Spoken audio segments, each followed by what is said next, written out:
The allotment in March, guys. Just flying over here from the back of the plot towards the front, and I've finally finished all the tidying, raking and getting ready. That was a quick flyover. I've had 5 weeks of rain, and this past week the rain actually finally stopped.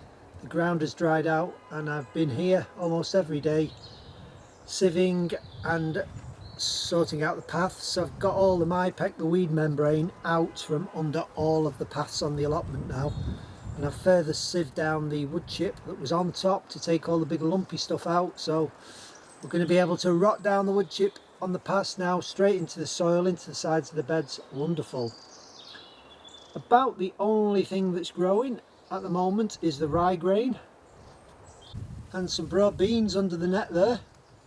We've got some purple sprouting broccoli just coming up, just coming through. This rye here is growing really well. It's really put a spurt of growth on in this last week as the sun comes out. Still got some Eskimo carrots left in the bed, not too many now. This is volunteer garlic that I didn't harvest last year. This is my new garlic bed which is up. And we've got some parsnips here that were still in the ground from last year. Now somebody had asked me about my fruit cage, how I built the fruit cage, and it's really simple. I'm going to just show you in a second. I'll just quickly show you in the tunnel. I did get some compost from a friend of mine from his farm. It was very lumpy though, and I put it in here about 3 to 4 weeks ago. Anyway, I've spent a full day in here and I've sieved the entire surface of the polytunnel, and I mean just the compost that I'd put on, the extra compost. So I've sieved that through a 1/2 inch sieve and raked it all in. I've got a beautiful tilth now on the soil. Basically got some lettuce in there and collies and cabbage. There are a few onion sets I've got there. We should be eating these onions first. That's why I got the sets really. They should just come ready a bit sooner than the seed. We've got some strawberries in pots. These will be staying in the tunnel. Hopefully get some strawberries in April, May. And there's our onion seed. And these are the peas that I put in 18 days ago it was. So the little peas are doing well. These strawberries here, which I've put into these gutters, they're just coming through now, the new growth. And they did so well in here last year. They love it at this height, at this heat and in the light. So I think we had strawberries in April off these last year. We'll see what happens this year. These are Cambridge favourite. Anyway, let's go out and look at the fruit cage, and then I'll give you... I've got a dilemma you can maybe help me with.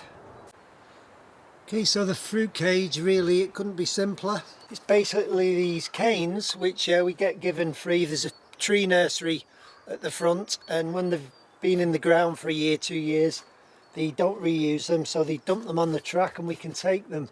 So basically, you know, just use these, and all I've done is I've driven them into the ground about 9 or 10 inches. Where they meet on the corner at the top, I've made these 1/4 plywood angle plates and just screwed them in just for strength there. Most of the joints are actually just taped together with electrical tape. So they are braces. That brace is pushed into the ground 6 inches, and then it's just wrapped in electrical tape. I did mean to put some screws in here after I'd wrapped it, so I was going to drill some holes and just drive a screw into the bamboo. Haven't done that yet, but to be honest, it's not really needed it. This has been up 12 months now. At the base here, there's just this pallet boarding which is laid on the ground, and it's screwed into the posts on the corners and the sides.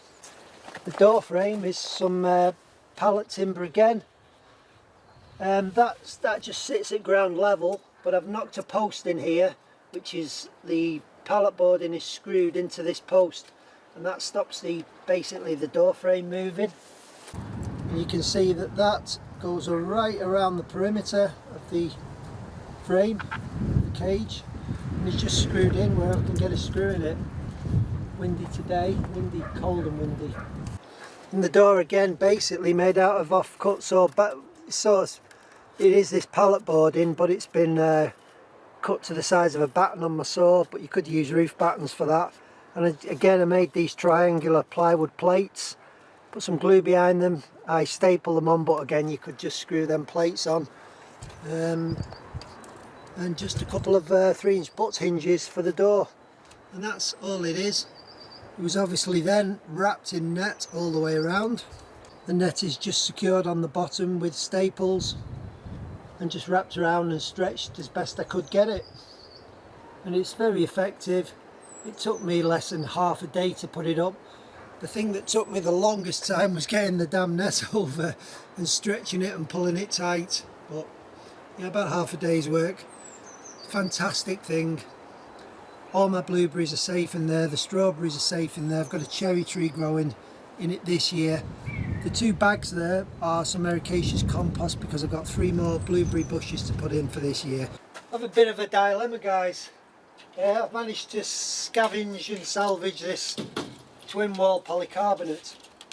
Now this area here in front of the shed, it's a pretty dead area. It's all for storage, this, and mixing up compost and just storing all the rubbish you need. But I'm thinking of putting a tall coal frame here, so coming from under that windowsill and coming out maybe the width of that. Obviously it's going to be cut down to there, something like that. And I'll get I thought I'd get a coal frame in here, maybe putting chilies in or something like that. But the trouble is, I've got this box here which is used to keep all the netting and the fleeces and the plant pots and all the other stuff that gets used in the summertime. But if I put this here, it starts restricting this into a little tunnel here, which I don't like little tunnels. So I'm thinking, do I move this over there to where you are and put the coal frame here, or do I put the coal frame at the back, or do I put the coal frame here in this area? Let me just use this for sitting in front of the shed. I don't know what to do. I really don't know what to do. My reasoning for wanting to put it in front of the shed is that the wall of the shed will soak in heat, and I was maybe thinking of also laying a few flags along the back at the bottom and on the floor and painting them black so that they suck the heat from the sun in and keep the thing warmer at night, whereas here it's way more exposed than there.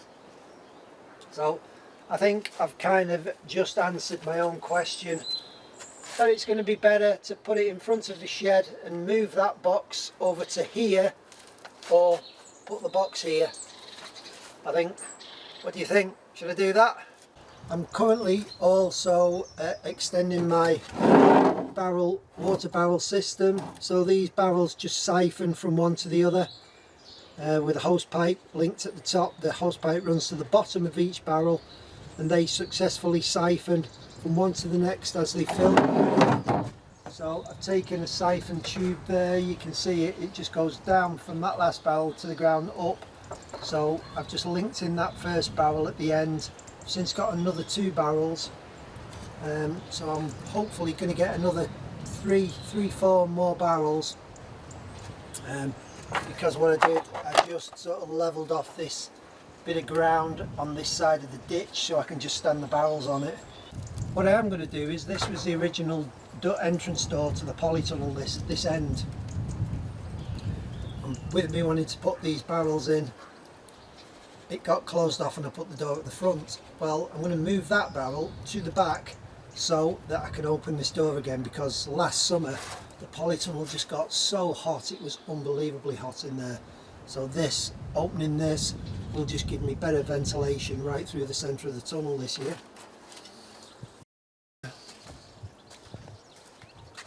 It's still very cold today, it's around about 5 degrees, but spring is on its way. The daffodils are in bloom and the lighter nights are coming. They're my beautiful little dwarf daffodils. Are they not gorgeous? The rye is just growing fantastically well. And it started to tiller, so it's throwing up more shoots from the base, and I think within a month maybe this bed should just be covered in rye. These are the second early and the main crop potato beds here.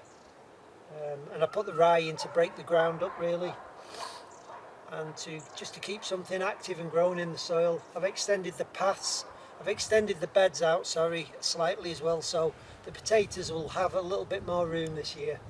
I'm hoping for a better crop. Right, that's me signing out. Catch you later.